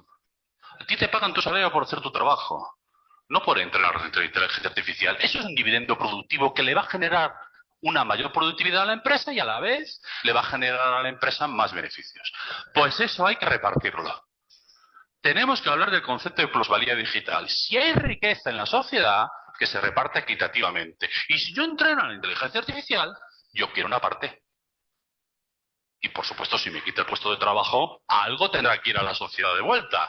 Porque si estamos pagando empleos a las empresas, ¿cómo generan una circulación de riqueza? A través de 2 vías. A través de impuestos y a través de salarios y cotizaciones. Si dejan de emplear a la gente en salarios y cotizaciones, ¿dónde se va la riqueza? Primera parte. Segunda, disculpa, no, aún no he acabado. Una de las cosas que me dicen mucho los empresarios es que los trabajadores solo queréis dinero. Los empresarios no, parece que quieren aire, pero no es verdad. Nosotros también cambiamos el tiempo. No nos importa trabajar menos, de verdad que no. Y fijaros, tampoco me lo he inventado yo. Es que hay economistas premios de Nobel que dicen: oye, es que podemos empezar a hablar de la semana de 4 días. O si no, algo tan simple como reducirla a 37,5. Si va a haber menos empleo, y yo reconozco que esto es una falacia económica, el reparto equitativo del empleo, muy bien. Pero es que no estamos hablando de una situación económica normal, estamos hablando de una situación que llega una tecnología que lo va a cambiar todo y por lo tanto la reducción de jornada puede ser una medida económica y social. No pasa nada. No tenemos que echar las manos a la cabeza. Ahora sí he acabado con la primera parte y voy a hablar de la segunda. Disculpad que vaya rápido, pero es que el tiempo... Y tengo que deciros muchas cosas. Dirección algorítmica. ¿Qué hablamos cuando hablamos de dirección algorítmica? Pues hablamos de aquellas aplicaciones o nuevas tecnologías que lo que hacen es determinar toda nuestra relación laboral, desde que se nos contrata hasta que se nos despide, incluso los turnos de trabajo, si vamos a cobrar un bonus, si por ejemplo podemos optar a una cobertura de vacante a un ascenso, por ejemplo si me toca un turno de trabajo, todo esto. Vale, vamos a empezar por preguntarnos, ¿la inteligencia artificial está, o los algoritmos están ya empezando a hacer cosas como planificar la plantilla, cómo administrar el personal, cómo gestionar el talento? No lo digo yo. Lo dice uno de los mayores bufetes de abogados del país y una de las mayores consultoras, una de las Big Four. Sí, está en todo, en todas las empresas. Otra cosa es la intensidad y si se está llevando más o menos, pero está en todo. Esto de que dicen las empresas, no, nosotros no lo usamos, pues debe ser de las pocas, chico. Y casualmente nosotros solo hablamos con las pocas, pero bueno. Voy a intentar haceros un ejemplo de sesgo algorítmico, porque se habla mucho de él y me preocupa de si no sabemos entenderlo bien. Os voy a poner En contexto. Igual alguno ya me habéis oído esta charlita, pero creo que es bonito, es bueno refrescarla. Verano de 2020, plena pandemia. Los británicos llevaban un ritmo de confinamiento muy diferente al nuestro. Cuando nosotros salíamos del nuestro, ellos estaban valorando entrar. ¿Cuál es el problema que tienen? Que justo les pilla su selectividad, como la llamen, ¿de acuerdo? ¿Y qué ocurre? Que se dan cuenta que no pueden juntar a miles de jóvenes porque aquello hubiese sido terrible. ¿Y qué deciden? Hacer un algoritmo que decida las notas de los trabajadores, de los estudiantes. Este es el algoritmo que utilizaron. Si alguno sabe un poquito de matemáticas dirá, bueno, pues tampoco es tan complicado. Tiene ahí unas variables, unos cálculos ponderados. Yo no veo muchas cosas, ¿eh? Bueno, ¿qué pasa con este algoritmo? Bueno, pues aquí tenemos a Holly de Bradford, que cuando acaba su curso, sus profesores le dicen textualmente, mira, esperamos que en matemáticas saques una matrícula, un sobresaliente, esperamos que en física repitas la misma nota y que en geografía seas otro sobresaliente. Eres una alumna excelente, has mostrado todo tu desempeño, esperamos que en el examen lo repitas y podrás ir a la carrera que más te apetezca. Sin embargo, pasan a Holly por ese chorizo de ahí arriba y aprueba matemáticas raspadito, suspende física, de sobresaliente a física, y en geografía saca una nota intermedia. ¿Qué ha pasado? ¿Qué creéis que ha pasado en ese algoritmo para que Holly pase de aquí a aquí? Venga, alguien que tenga una idea rapidita. ¿Qué ha podido pasar en ese algoritmo? ¿Qué ha contado mal? Ya sé, el género. No, no es el género. ¿Alguna más? Un poco más complicada. Una curva de Gauss, no. ¿Dónde ha estudiado? Pero tú ya lo has visto. ¿Qué ha pasado? Que una de los parámetros de ahí era donde provenía si era un instituto público o privado. Y los programadores decidieron que si era un instituto privado, donde había habido premios Nobel, sus notas tendrían que ser a la larga mayores. Esto es un hecho completamente real, ¿eh? ¿Qué ocurrió? Pues que hicieron los estudiantes lo mismo que hacemos los trabajadores. Salieron a la calle con sus mascarillas y dijeron, no queremos este algoritmo que nos discrimina por capacidad de renta. Y lo consiguieron. Más. No puedo detenerme en esto, pero creo que el que no lo ha visto lo podéis consultar. Fue un estudio que hicimos sobre cómo la inteligencia artificial generativa, estos chatbots, tenían un sesgo machista. Me pusimos varias a funcionar, haciéndole un montón de preguntas durante varios días, varias sesiones, registrándonos, etcétera. Y yo siempre lo resumo, cuando tengo que contarlo muy rápido, ojalá podría contarlo más, en esto. Le dimos a estas tres inteligencias artificiales, ChatGPT, Copilot de Microsoft y Gemini de Google, esta orden, no una vez, muchísimas veces, crea una imagen de una persona productiva. Bueno, pues al parecer las mujeres no son personas productivas.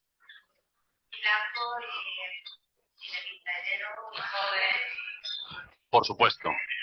Y también estamos haciendo uno para colectivo LGTBI. A ver si lo conseguimos sacar para septiembre. Bueno, creo que al final de unas 100 conseguimos en algún momento, creo que se le coló una mujer. Pero voy un poco más allá. Una de las razones que los empresarios me dicen bueno, es que exageráis con esto de los sesgos es, los humanos también tenemos sesgo. Esta imagen es muy buena, ¿no? Aquí está en el suelo y uno ve un 6 y otro un 9. ¿Por qué no utilizamos la inteligencia artificial? Porque puede ser más neutra. Bueno, ya hemos visto que de neutra no tiene nada, hay que estar llena de sesgos. Pero ¿por qué tenemos ese problema con la inteligencia artificial? Bueno, pues yo siempre contesto por dos razones. La primera, porque me la venden como neutra, y eso es falso. Si me venden algo que es mentira, lo tenemos que denunciar. Podemos tener una persona que tenga sus sesgos y que sea machista, xenófobo, lo que queráis, homófobo. Pero ojo, sabemos que las personas tenemos sesgos. Que nos intenten inducir la idea de que la inteligencia artificial no tiene sesgos, por muy importantes que sean los que las venden, malo.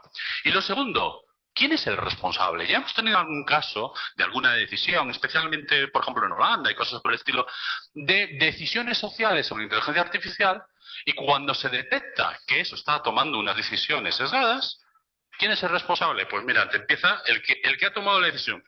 es que ha sido el que me ha vendido la inteligencia artificial. El de la inteligencia artificial dice, no, ha sido el que me ha proporcionado la base de datos. El de la base de datos dice, ha sido el programador, ha sido un Cristo de narices. Ahora sabemos quién es el responsable, una persona o un equipo. Pero en cuanto metes a la inteligencia artificial, se le diluyen todas las responsabilidades. Por eso queremos hablar de sesgos. A ver si puedo poner este vídeo, igual suena muy fuerte o a veces suena muy fuerte, ¿vale? Este vídeo es de China. Ay, no he sido capaz. Espera, yo creo que lo puedo conseguir. Aquí está.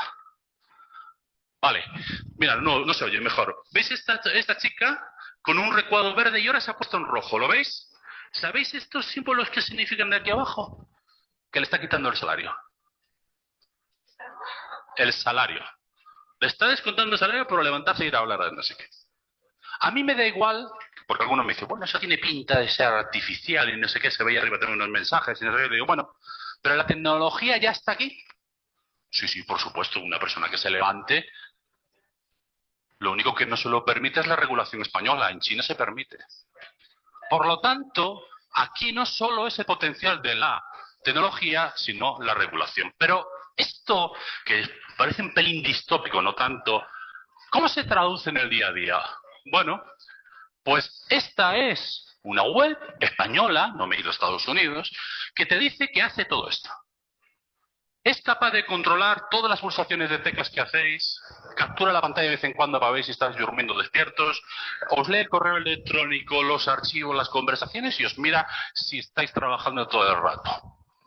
¿Esto es posible? Por supuesto que es posible. La siguiente pregunta ¿es caro? Bueno, pues esta investigación es de hace 2 años y básicamente, ahora estará más barato seguramente, pues una empresa que se gaste $6.000 o menos en euros, pues tiene durante un año 300 ordenadores totalmente controlados, como se ha dicho. Pero si solo queréis controlar uno, vale 3 euros, ¿eh? Estos son un montón de proveedores a los que yo les hice preguntas que me hicieron un presupuesto y por 3 euros os tienen absolutamente controlados. Continúo. El control y el ritmo del trabajo. Cuando entra una inteligencia artificial, ¿qué pasa? Bueno, uno de los mensajes más típicos es, no os preocupéis, porque metemos esta inteligencia artificial, os va a librar de estos trabajos tediosos, aburridos, repetitivos, y os vamos a dar trabajos de mayor valor. Primer mensaje. Qué raro que un empresario tenga trabajos de mayor valor y no los esté haciendo. Es decir, ¿no quieres ganar más dinero? Porque a mí me resulta muy raro cuando debato con él y dice, no, vais a hacer trabajo. ¿Cuál? ¿Qué trabajo? No lo sabemos. Entonces, si no lo sabéis, ¿cómo sabes? O sea, predices el futuro solo a trozos. Tienes solo... Bueno, da igual. Y la otra es, no os preocupéis porque cuando entra la inteligencia artificial, esos trabajos menos aburridos, como no los vais a hacer, pues mejor para vosotros. No es verdad. La OCDE en este estudio tan interesante dice que cuando ha analizado los ritmos y el control del trabajo de una persona cuando le introduce una inteligencia artificial, ¿qué es lo que ocurre? Que esas mismas tareas, aburridas, tediosas y no sé qué, las tiene que hacer más rápido. ¿Por qué? Porque hay una inteligencia artificial que ha codificado que le llevan 5, 10, 15 minutos y dice, han pasado los 15, si no lo has hecho mal, y ahí tienes la siguiente. Datos oficiales de la OCDE en el sector de financiero y de seguros y el sector de manufactura. Aumenta el ritmo entre un 60 y un 70%. ¿La inteligencia artificial despide?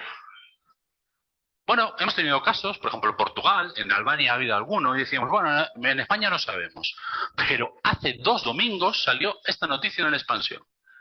También aquí el recurso de la inteligencia artificial. Y esto es un post que subí al LinkedIn, que lo único que hacía era transmitir esto que pone aquí. Y decía, sí, se utiliza la inteligencia artificial para despedir. En 3 vías. Para identificar a quién se va a despedir. Segunda, como desconexión de personas. Y tercero, para escribir la carta de despido. Esto lo dice La Expansión, ¿eh? No lo dice el Diario Público, por si queréis iros al otro extremo. Lo dice La Expansión y además nombra empresas que lo hacen. Y se quedan tan anchos. Esta es la realidad que tenemos delante, ¿eh? Bueno, y ahora os hago una pregunta en alto. ¿Conocéis algún puesto de trabajo en el que se junte una vigilancia constante Una inteligencia artificial es un algoritmo que está permanentemente tomando decisiones sobre tu flujo de trabajo. Que exista un control, que tienes que empezar, que tienes que volver, que tienes que iniciar y además despida o desvincule a los trabajadores. Si os ocurre algún puesto de trabajo así, en alto, tú no lo digas. ¿Eh? Los riders. Señores, los riders trabajan así. No penséis que esto es de otro planeta. Ya está aquí desde hace muchos años. Existe la tecnología para que podamos todos trabajar así. Y esto es el sueño húmedo de cualquier... Bueno, ya, ahora ya no, por suerte. Esto es el sueño húmedo de cualquier empresario, conseguir que todos trabajemos bajo este mundo como riders. Bueno, acabo ya la segunda parte de dirección algorítmica. ¿Hasta qué punto la inteligencia artificial tiene potencial de peligro? Pues ahí está, Eurofund la analizó y dijo, tiene potencial para destruir, laminar o vulnerar todos estos artículos de los derechos fundamentales europeos, todos esos. Y esto es un informe oficial de la Unión Europea. Por supuesto es potencial. Y yo no creo en el tecnodeterminismo, es decir, en la capacidad que tenga la tecnología por sí sola, depende de nosotros. Pero la pregunta es, ¿se está haciendo cosas al respecto? Igual no. ¿Se están haciendo cosas al respecto? Bueno, pues les preguntamos a las empresas. Empresas madrileñas de más de 10 empleados que tienen alguna medida, empresas madrileñas que tienen IA, ¿vale? Ya tienen IA trabajando, que tienen alguna medida para analizar si hay sesgos. Decidme un número. ¿Cuántas creéis que lo tienen? Porcentaje. 0 por ahí. Hombre, 0, 0, 0. 5. ¿Alguien más? ¿Quién da más? El 6. Pero miradlo al revés. El 94% de las empresas de Madrid que tienen inteligencia artificial nunca analizan si sus inteligencias artificiales tienen sesgo. Y ya no os digo nada en las pequeñas empresas. Ni el 1%. O decir, el 99% no hace nada. Bueno, reflexiones finales. Ante todo este Panoramix, ¿qué hacemos? ¿Qué hace el sindicato? ¿Qué puede hacer? Pues esto está hecho por IA, ¿eh? No penséis que... Además lo pone aquí abajo, ¿eh? Bueno, ¿qué podemos hacer? Varios mensajes. Primero, no estamos haciendo. Esto hay que asumirlo. En 2024 solo un 6% de los convenios que hemos firmado tenían cláusulas sobre nuevas tecnologías en general. Pero es que en 2024 solo uno firmamos con inteligencia artificial y en lo que llevamos de 2025 solo otro. O sea, hacer no estamos haciendo, ¿eh? Autocrítica, porque deberíamos empezar por aquí. Segundo, ¿tenemos recursos? Pues sí, tenemos recursos. Otra cosa es que los estemos empleando. Esto es de 2023. Son recomendaciones para la negociación colectiva. Es decir, si os tenéis que sentar a negociar un convenio colectivo de inteligencia artificial, 20 páginas para saber lo mínimo de inteligencia artificial y qué hay que escribir. Y os doy una primicia, que igual algunos ya los habéis visto en el móvil. Hace escasamente una hora ha salido nuestro primer modelo de requerimiento legal para que vayáis a las empresas con estas recomendaciones y con las preguntas a decirle, usted me tiene que informar de esto. Requerimiento legal para la solicitud de información de algoritmos e inteligencia artificial. Ha salido hace una hora desde la Comisión Confederal y espero que lo empecemos a usar, pero se basa en esto, es decir, las mismas preguntas están aquí. Vale, buenas prácticas. Simplemente señalaros, tenemos 3 convenios colectivos que ya regulan la inteligencia artificial. Por favor, consultarlos, os pueden servir de inspiración. Igual no tienen que ser más profundos, igual tienen que ser más ligeros, igual no tenemos que dejar toda una comisión paritaria, lo que queráis. Pero es muy importante que empezamos a introducir artículos, ¿vale? Yo sé que muchos decís, joder, es que al final no he conseguido hacerlo. Bueno, pues vamos a intentar compartir por qué no metemos inteligencia artificial. Yo he identificado 3 causas. La primera, las prioridades. Nos ponemos a negociar y ¿qué queremos todo? Salario y jornada. Y luego la tercera, pues a veces ha entrado el teletrabajo, otras veces ha entrado otra cosa, pero inteligencia artificial lo dejamos. pues igual tenemos que empezar a meterla. Y yo también entiendo que cuando vamos a dar las asambleas y les hablamos de inteligencia artificial al compañero dice, déjate de gilipolleces y a mí dime cuándo vas a subir el salario. Pero hay que empezar a hacer concienciación, porque si no lo hacemos nosotros no lo va a hacer nadie. Segunda, que no sabemos muy bien cómo actuar. ¿Por qué? Porque decimos, la inteligencia artificial, esto es dificilísimo, no sé. Pero ojo, el que más el que menos aquí ha hecho auditorías salariales de género. Y esas sí que eran jodidas, ¿eh? Aquello no y esto sí, pues tiene la misma dificultad, os lo digo en serio, ¿eh? Pero es que también la otra parte está en esta interrogación. ¿Qué creéis? ¿Que vuestro director o directora de recursos humanos tiene alguna idea de lo que es la inteligencia artificial? Ninguna. Y es muy difícil negociar entre dos personas que no tienen mucha idea. Pero igual tampoco la tenían en su momento las auditorías salariales de género. Ojo, ¿eh? Y por último, que las empresas nos lo van a poner nada fácil. No quieren ni oír hablar de esto. ¿Pero por qué motivo no quieren ni oír hablar de esto? Porque es que le vais a coger en el sesgo, en que están tomando decisiones que no quieren que sepáis, que igual están reclutando gente y solo al final del camino dicen este es el candidato igual y todos son varones, ese tipo de cosas. Pero hemos tenido muchas dificultades con todas las empresas para llegar a acuerdos. Esto no debería ser ni más ni menos que cualquier otra. ¿Qué recursos legales tenemos? Pues yo creo que es que la literalidad de esto es súper potente. Primero, Reglamento General de Protección de Datos de 2018. Nadie estará obligado a ser objeto de una decisión únicamente automatizada. Es decir, a mí una empresa decide que no me sube el variable porque lo ha dicho un algoritmo y eso es ilegal. Punto y pelota. No hay más vuelta que darle. He oído muchos empresarios. Bueno, es de matizable nada. Es lo que pone ahí. Segundo, derechos de información, que ya llevamos desde la ley Rider, que a veces no lo recordamos, pero la ley Rider también modificó el Estatuto de los Trabajadores para todos los trabajadores, que dice que todas las empresas, si tienen un algoritmo de inteligencia artificial, tienen que daros los parámetros, reglas, instrucciones en los que se basan los algoritmos. Esto es igual que os pasan el TC1 con los contratos, os tienen que dar esto. Es lo mismo. Decís, madre mía, pero cuando me lo manden, ahora hablamos de ello y acabamos.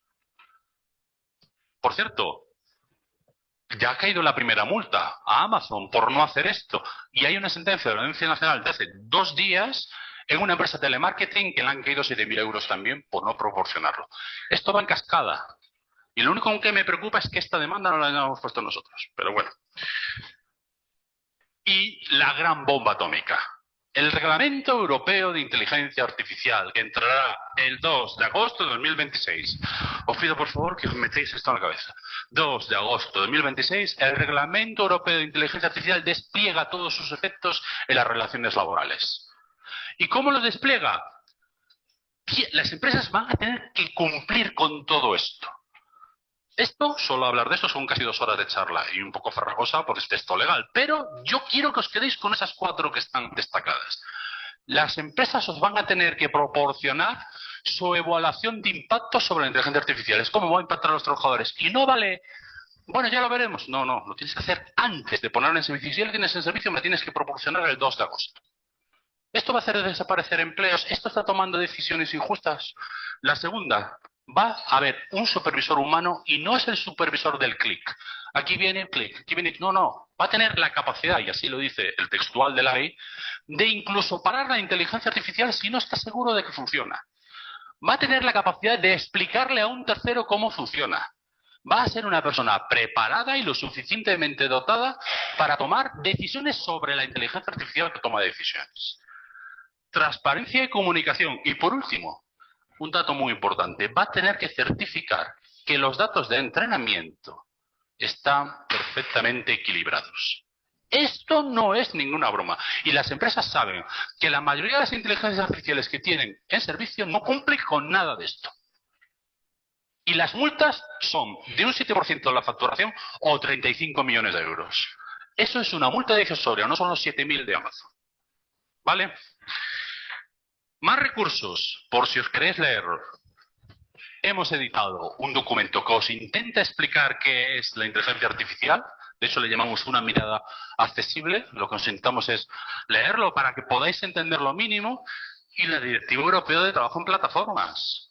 que es que tiene un apartado de transparencia y gestión algorítmica que será aplicable a cualquier empresa que sea plataforma digital. Y no solo son los riders, porque ya estamos empezando a ver que muchas empresas operan como auténticas plataformas, ¿vale? Y acabo ya. Yo suscribo esta frase. Si vamos a tomar decisiones sobre las personas, no podemos fingir que la inteligencia artificial es inexplicable. Y si no sabemos explicarla, que la quiten. Algunos de vosotros ya sabéis esto, no me la estropeéis. ¿Alguien sabe lo que es esto?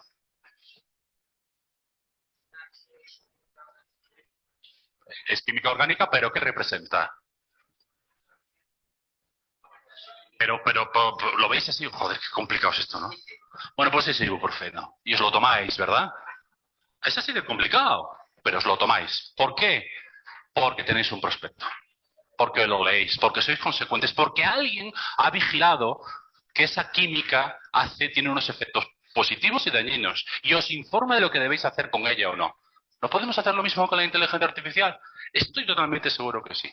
Y para los que ya sabíais esta, os pongo otra. ¿Alguien sabe lo que es esto?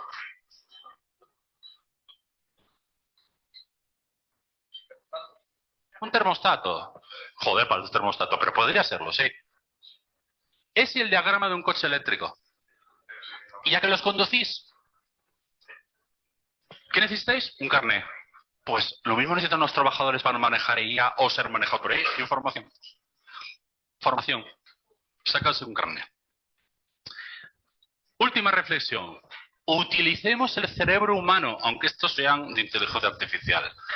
Le decimos a las empresas, oiga, no solo usted está obligada a todo esto que acabo de comentar, sino utiliza el cerebro.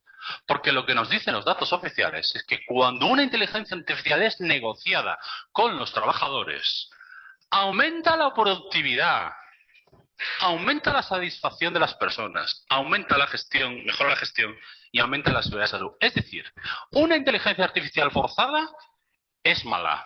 Una inteligencia artificial negociada y acordada con nosotros es buena para la empresa y para nosotros. Muchas gracias. Gracias. Abrumadora la presentación. Damos paso a Yana, que va a haceros la ronda de preguntas que nos han trasladado los compañeros y compañeras. Bueno, lo primero de todo, os quiero comentar que tenemos 15 minutos para preguntas y respuestas. Y que aparte yo intento aglutinarlas y obviamente habrá que no se vea mega representada en lo que me preguntó específicamente. Mañana, en las conclusiones, podremos explicar y apuntar un poco más en estas perplejidades o dudas que nos han llegado y hablarlos y comentarlos un poco entre todas, o sea que tendremos voz para poder comentar. Y luego, si tenéis alguna duda específica, pues a los ponentes o a través de la dirección del curso nos podéis decir y se las trasladamos por todo, ¿vale? Pues bueno, simplemente que sepáis que utilizamos este mecanismo para que no sea interminable y para que alguien no de ustedes superiores hablar su pregunta, ¿vale? Que dé tiempo como más. Bueno, dicho esto, primera pregunta voy a dirigir a Juan Pablo. Bueno, son dos en verdad. Nos dice, ¿cómo se crean bien los significados, los embeddings, si usamos LLM de lengua inglesa? ¿Entienden nuestros rasgos culturales? Y otra pregunta también técnica es, ¿qué es lo más importante para usar LLM en maestría? ¿El prompteo? ¿Varía el prompting del modelo? Yo no sé lo que te ha preguntado. Bueno, yo lo primero me quiero disculpar porque mi línea de investigación principal es la de los sistemas multiagentes, que es lo más peligroso. Pero es verdad que muchos de los estudios que se han hecho no han tenido en consideración precisamente porque se quedan ahí hasta el nivel de la generativa, simplemente los modelos. Efectivamente, es uno de los aspectos que comentábamos, que el tema cultural es importante a la hora de poder hacer el fine tuning, el ajuste de los modelos para que nos den una respuesta adaptada a las necesidades culturales, vamos, al contexto cultural de cada persona. Bueno, eso por una parte. Y las preguntas había... ¿Quieres que te las repita? Sí. ¿Qué es lo más importante para usar los LLMs con maestría? Los LLMs. Ah, vale, sí, ya sé. Mira, esa es una de las cosas. Yo a mis estudiantes, evidentemente, les dejo y les facilito el uso de estas herramientas, ¿eh? Yo, por ejemplo, enseño pues, cómo se programan estos sistemas y sí que les explico, y también, por ejemplo, en introducción a la programación, etcétera, que pueden utilizar esto. Porque es inevitable que lo van a utilizar estas herramientas, entonces, pero tienen que aprender precisamente a hacer las preguntas. Lo que hemos comentado al principio es que cambian la manera de utilizar los sistemas, porque ahora lo que hacemos es plantear nuestros objetivos. Entonces hay que saber hacer esas preguntas. Y de hecho la educación, el sistema educativo tiene que cambiar la manera que hacemos la formación, porque lo que tenemos que es enseñar a hacer preguntas, o sea, tenemos que ser más socráticos, ¿eh? Y eso es lo que nos cuesta. Yo me he dado cuenta que, por ejemplo, cuando voy a Estados Unidos, cuando vas a cualquier sitio, te preguntan, pero bueno, ¿usted qué quiere? ¿Vale? Aquí en España nos cuesta bastante más el definir lo que queremos. Llegamos ahí, bueno, yo tal, venía por aquí, no sé. El vendedor es el que tiene que averiguar lo que tú quieres, pero allí te preguntan directamente, o sea, es como más explícitos. Entonces, sí que hay que cambiar el sistema educativo para que aprendamos mejor a hacer esos prompts, esas preguntas, a definir nuestros objetivos. Y en esto también tiene que ver mucho, pues, todas las cuestiones que lo planteamos aquí. ¿Para qué queremos la inteligencia artificial? O sea, al final ese es la pregunta fundamental que todavía no hemos resuelto y no creo que la resolvamos. Esto hay también mucho aspecto filosófico. No sé si quieres comentar algo de esto también. Sobre lo que quiere la gente, pues yo creo que los sindicatos somos especialistas en ello, ¿no? Es decir, te llega un trabajador, te empieza a contar, pero ¿tú qué quieres? ¿Realmente qué quieres? Es cierto, el problema que tenemos con el idioma, es una de las preguntas, es que están básicamente diseñadas para otros idiomas. Y yo creo que precisamente una de las cosas que debe identificar a nuestras políticas sobre inteligencia artificial es que conservamos una gran parte de la esencia del idioma, no solo para España, sino para todos los hispanohablantes. Ojalá tuviéramos un impulso a inteligencias artificiales más de las que están ahora, para que nosotros pudiéramos decir, vale, ahí tenéis inteligencias artificiales muy buenas, pero la española, sobre la lengua y sobre otras cosas, debería estar aquí. Lamentablemente no vamos por ese camino. Pues sí. Muchas gracias. Hay bastantes preguntas y bastantes comentarios que tienen que ver con los sesgos que se detectan. Por ejemplo, pero fíjate, por ejemplo, hay una de las preguntas que lo que dice es, vale, generan sesgos, es una reflexión más, igual generan sesgos, pero también es verdad que es posible que una inteligencia artificial pudiese mitigar los sesgos que existen ahora de clientelismo, de enchufismo, de los sesgos a la hora de reclutar, el efecto Johnny Jennifer, en el cual si tú recibes un currículum que tiene nombre de mujer, la contratas con menor probabilidad que hombre. Entonces, bueno, uno de nuestros asistentes ponía de manifiesto si no puede ser o no podemos, o qué podemos hacer para fomentar esos sesgos, digamos, o sea, esos beneficios de la inteligencia artificial, corrigiendo los sesgos que tenemos en los propios seres humanos. Pero, en general, muestran preocupación por los sesgos de género, por los sesgos racistas, que sabemos que reproducen, quiere decir, si los seres humanos los tenemos, las IAs los reproducen. Y entonces lo que dicen es, ¿y qué hacemos? Cuando detectamos esos sesgos, lo primero, hay quien nos dice, ¿cómo los podemos detectar? ¿Qué podemos hacer para detectar esos sesgos? ¿De qué tecnología disponemos o de qué formación? Y lo segundo, una vez que los detectamos, ¿a quién nos tenemos que dirigir? ¿A la empresa que la aplica? ¿A quien la diseñó? ¿A ambas de manera complementaria? ¿Cómo podemos resolverlo? ¿No? Y no sé si con respecto... ¿Te contesto eso? Sí. Cuando un trabajador de la manufactura está con una fresadora haciendo una máquina o cortando algún tipo de material, ¿cómo podemos saber si esa máquina está bien diseñada? ¿Cómo podemos saber si no me va a pegar un tajo?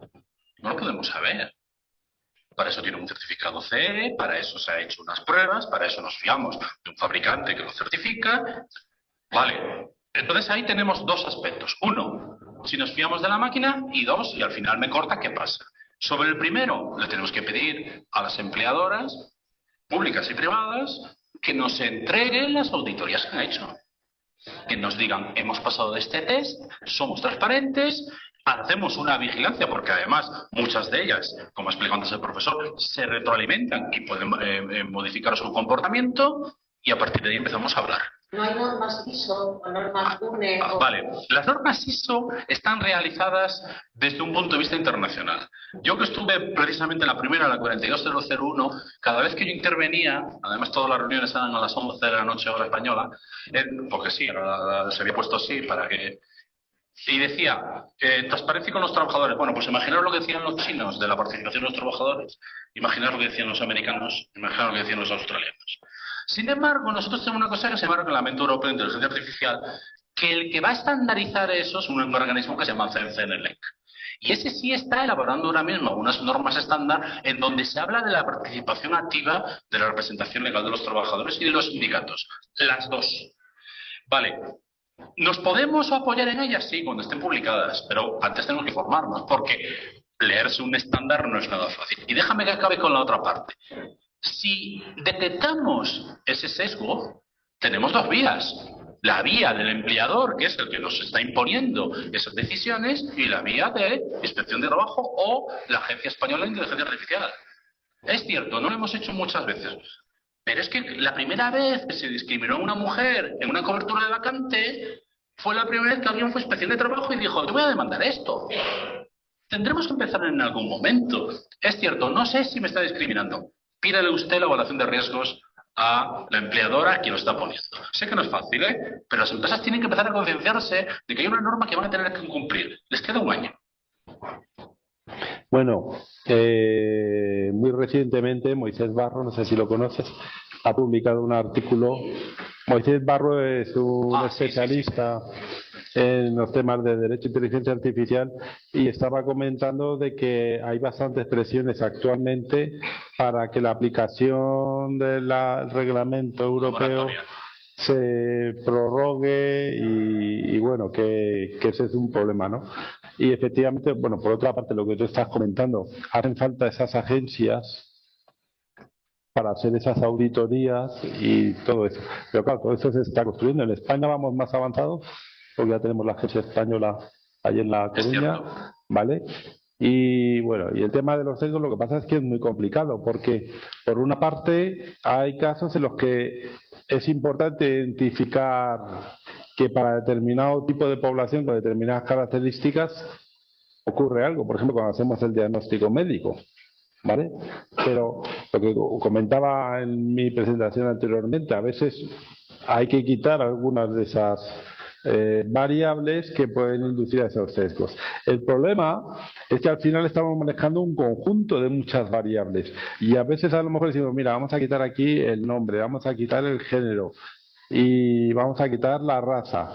Pero hay un conjunto de variables que al final los sistemas hacen una cosa que es el agrupamiento y dicen, pues mira, resulta que las personas mayormente con este conjunto de características es que al final son las mujeres. Sí, sí.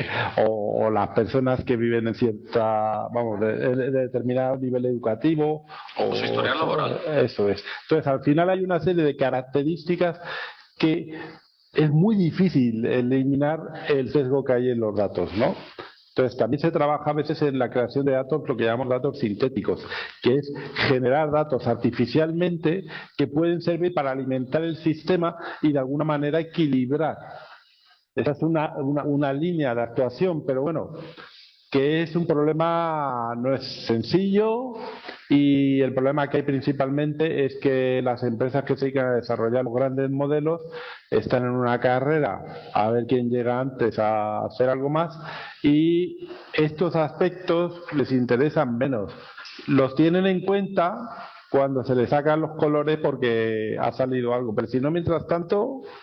Permíteme una reflexión y una información. La reflexión es, si ya sabemos que están tan sesgadas, ¿por qué no tienen un poco más de humildad? Porque cuando venden sus modelos a las empresas, no les dicen, oye, que esto no solo es valible, sino que es claramente sesgado.